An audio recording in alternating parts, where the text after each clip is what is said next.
Jake Vicarda, Kajay Martashev. Yesterday was an uneventful day, and that's what I wanted. It's the first uneventful day we've had, and I camped in a little woodard area. So I'm calling my little campsites Little Rafa from now on, in solidarity with those people. And we got a message late last night from a wonderful woman called Elena, offering us a bed and food and hospitality in true Irish style here in Castlebar. And I had the tent pitched and we had our plan. So we messaged Elena this morning, and here we are, both me and Damien, who had a lovely shower. We've had our breakfast with lovely Irish sweetened bread and the pot of Barry's tea. And we've been talking for hours to this lady who has an amazing story to tell. And like I said before, I'm a newbie to activism, and I was admiring and giving, how much we admire people who are lifelong activists, and Elena is one of those people. And so we're going to talk to Elena and find out her views on what she's been doing in the past. And we're going to focus, we could touch so many topics because she's been involved in so many topics, but we'd like to touch on her knowledge of the people on the move who are being called illegal migrants, what their story is, and how Elena has been involved in that part of the struggle for human rights. Hi, good morning. My name is Elena Leiden. I'm an emergency department nurse working in Castlebar Hospital, and I've been involved in humanitarian aid since 2015. So just when we're talking about people on the move, and that my main area of work was with unaccompanied minors. So for me, I kind of feel people misunderstand the minors that end up in the country here, or in any country, that they're normally here not by choice. They're normally here because they've got separated from their families, they've been sent from their local villages, or that they're fleeing from, we'll say, conscription into armies, or in the case of the children that I worked with from Afghanistan, being taken in by the Taliban. You have to ask me some questions. That's maybe okay. On that. Yeah. Do you want to talk a wee bit about Ibrahim? Okay. You asked me.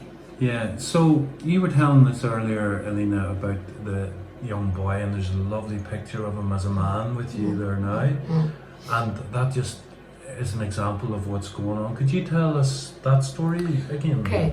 I was running a clinic for unaccompanied children, and this young boy used to turn up every day to my clinic and sit in the corner and just watch me all day for 8 hours of the clinic opening. And as I was saying to you before, the places were precious because there was over 5,500 unaccompanied minors. So I was always kind of wondering how I would move him on so we could give the seat to another child. Anyway, he wasn't for moving. He stayed there. And eventually he had no English and I had very limited Farsi, so we used Google Translate. And eventually I got his story, which was that his family had decided to leave Kabul in Afghanistan because his father was the only male living relative left from all his family, including all Ibrahim's male cousins, had all been killed by the Taliban because the parents had worked, his father had worked along with his uncles for the Americans when they were in Kabul. So the family packed up whatever they had and they left, and they started the journey on foot, and they walked for weeks. Ibrahim didn't actually know where they were going or where they had been through, but he did know he was crossing from Iran into Turkey because Turkey was coming to the end of the journey, and they would cross from there into Europe. They were on the mountains in Iran at night time, and Ibrahim's father had sent him forward to help some ladies carry babies and bags, but the Iranian soldiers started shooting at them, and he ended up being separated by the people smugglers. So his family were pushed in one direction and he was pushed in the other. And he ended up in Istanbul with the people smugglers after being transferred many times. At the age of about 13, 14, he was unsure of his date of birth because of the Islamic calendar, and they also don't celebrate traditional birthdays like we celebrate. And he ended up for 6 weeks in a room in Istanbul, and actually quite a strong kid, because he refused to leave until his parents turned up. And eventually the people smugglers told him his family were all killed on the mountain, because he did tell me they walked over dead corpses on that mountain because people dropped where they were walking or they were shot. So when I met him in Greece, he was on the island about 3 weeks when I met him. And in that time, he had been raped, he had been stabbed, he had been assaulted, along with thousands of other children that were left to their own defences, because even though this was a European Union camp funded by the EU and all our taxes go towards funding this, there was no protection for any children. So I continued to, provide healthcare for these children and got involved in a feeding program. These were teenage boys on less than 1,000 calories a day, so they were like skinny after months, and nobody seemed to feel that they had to protect these children. There were just like too many of them, and where were they going? All of these kids had a plan. They were going to a certain country because they either had extended families there, or they had siblings, or they had heard positive things, or they had met people in their own home countries who had come from these countries. And Ibrahim presumed his family were going to England because he had a very distant relative in England. He ended up in the camp in Moria refugee camp, which was built for 2,300 people, which at one stage in March 2020 had over 23,000 people living in it. And the facilities, there was no facilities. They were sleeping on the ground under olive trees. I fundraised and got some tents and sleeping bags and tried to get them a bit safer.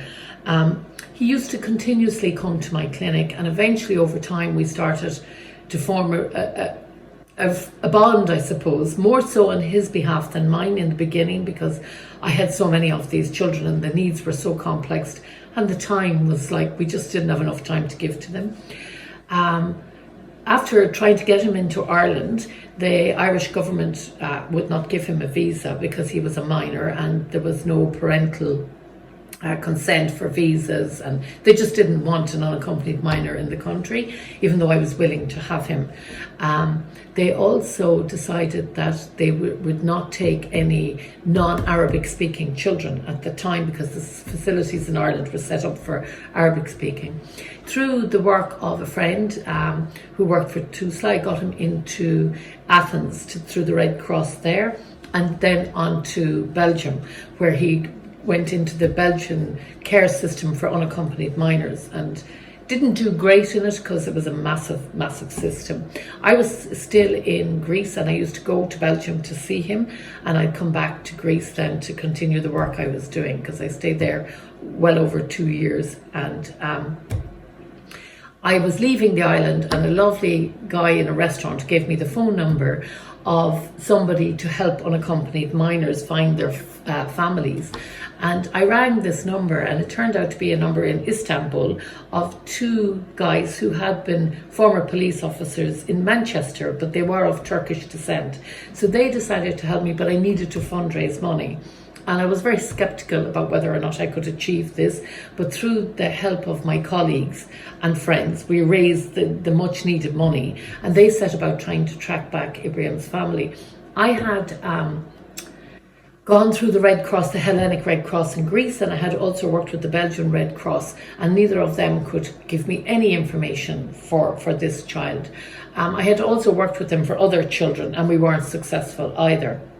But I'm just concentrating on him, and we ended up would go over and back to Belgium to see him quite a bit, and after probably the guts of 3, maybe over 3 years of trying to find the family and having positive interaction with the detectives in Istanbul, like they came back with evidence every so often that his family, what he was talking about was real, the family had existed, and I realized then that they actually were on the track. I was in Belgium with him in Brussels, and because I had guardianship of him, and because I was classed as a significant adult in his life, so they gave me the guardianship. This child was under the care of psychiatrists and psychology because of the trauma he had gone through on his journey. Anyway, he got a phone call one night when we were there. I was going to bed and he was up watching a movie, and I got a phone call telling me they thought they had tracked down a distant relative, and WhatsApps me the number. And I went back up to the living room to talk to him, and I just said to him, do you recognize this number? Never really told him what we were doing because of all the trauma he'd been through. I wasn't keen to have him traumatized more by not being able to find his family. He looked at the number and he said to me, oh, that's from Iran. And I went, yeah. And he went, boom, on my phone and hit the video call. And his mum answered the phone. And the emotion in the room, I even get kind of emotional talking about it, was incredible because as a mother myself to 4 children, her being a mother and have lost her child for like nearly 5 solid years, like he just kept saying, my mama, and she was talking to him and he was talking to her. And I had to get out of the room because I was too emotional. I went down to the bedroom, and then my practical brain clicked in. And I went, like, I actually need my phone at some stage because I have my own family. So I went up, and he had gone down to his bedroom. This is about an hour and a half, 2 hours later. And he was lying in bed fast asleep with the phone on his pillow, and his mother was just sitting there looking at him. And I waved at her and she waved at me and she blew me a kiss, and I went, bye-bye. And she said the same to me. And the next morning, like, for him it created an awful lot of turmoil because he had now found his family, but he had also had a life planned. He was in his head coming to Ireland, and now he thought all of these dreams were over. He was very conflicted. Anyway, we got over all of that, reassured him he had families in both countries now. And then when he turned 18, we helped him to go back to Iran, and he flew into Tehran airport and took a bus of 12 hours to a small village called Aziz, where his parents were waiting for him. And his baby brother, that was 3 months old, was now nearly 6 years of age. And the family, thankfully, through a bit of work and through the Belgian government acknowledging the right of unaccompanied children that they had taken into the country, their rights to have family reunification. So his family have arrived to Belgium. They're all living together. The change in him as he's a young man now, but the change in him is just incredible because his life is back on track. So when I hear people say to me, all of these, single men coming, like sometimes these single men are 16, 17, they may look 22, 23, and they may hold documents because in Greece, for instance, when you cross into the country, there's a duty of care in Greece to minors, but there's no duty of care to adults. So the way they're classed in Greece is they're picked up on the Frontex boats out on the water, or they're found on land. They're looked at by Frontex or immigration officers. They go, you look 19, you look 20, and the kid is saying, no, I'm 14. But, he might have a tiny little mustache, so there he's an adult now, and their duty of care ends. And these children miss out on everything to do with the protection and safety of minors. So when I hear people giving out about unaccompanied minors or giving out about young males coming into the country, especially Ireland, the history behind these people is that most of them do not want to leave home. And they definitely, a lot of them have no choice but to come to Ireland or to come to England or to come to some safe country. An awful lot of people say, where are their wives and children, or where are the women? What I have noticed from working upon the shorelines in Scala as Caminas in Lesbos was that it was men that were coming on these boats because they felt they could not, the boat journey is so difficult and so dangerous that they couldn't actually put children and their female into this, to do this journey, to walk the mountains in Iran, to cross under fire, from one country to another, to spend weeks walking. And then to think that, like we say here, well, sure, they didn't bring any women with them. This is why they're not putting the more vulnerable people in society. You don't see very many old people, and you don't see very many young people make that journey because they're not able to. So, by young, I mean like toddlers and babies and small children. You will see some families that do all come together, like Ibrahim's family were coming as a unit because there was nobody left in Kabul for them.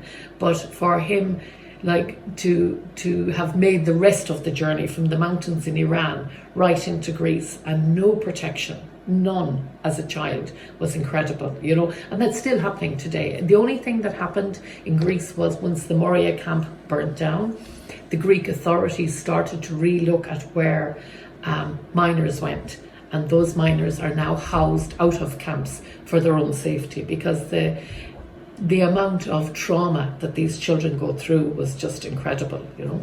And the camps are very dangerous for them. Very dangerous. They're full of drugs, they're full of prostitution, they're full of gangs. And then what happens is you have different cultural mixes, different religion mixes. And I know people go, oh, well, they're in Europe now. But these camps are not Europe. These camps are part of the transitional journey to their final destination. So, you know, people carry their cultural values with them. And sometimes they conflict. You know, you could have... There's even like hierarchy within countries, you know, different caste systems, different races, different tribes, and all of this explodes when there's only, you know, resources for so many, and there's too many for them. So that's my experience. And you were saying earlier about the women, like when you see women in those boats, that is really a desperate. Desperate. You would see mostly women from Africa, all from Sudan, Eritrea. And children. And their children. And these women sometimes travel in just female groups. They could be leaving a situation that is desperate for them in their country, and they leave in female groups. And what shocked me was that these women, when you're talking to them as a nurse, they come maybe for healthcare reasons or unplanned pregnancies due to different things that happen to them on their journey, but they would all expect to be raped on this journey. That was part of the package of coming on the journey. But when they came to Europe, be it to Greece or to France or wherever the European country that they came to for the safety was, they didn't expect this to happen. They thought they would be safe, and it still continued to happen for them.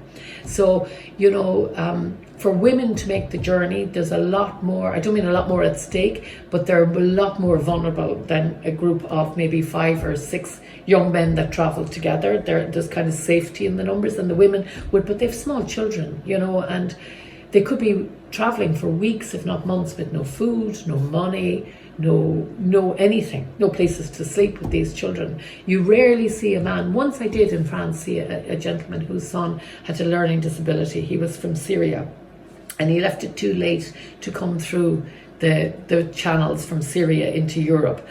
And he had a young child with him with autism, and like it was just horrific for him. But he reckoned this child would have been killed if he stayed in Syria. He was from Raqqa, and ISIS would have killed this child because it was not what they would deem as productive member of society. He's now in Birmingham, and the child is doing really well. I keep in contact with this lovely man, and he's reunited with his brothers. His wife had died, and his children stayed with the grandmother, and he took his boy Mohammed with him to Birmingham, and now his children have been reunited after years. So they're back together as a family.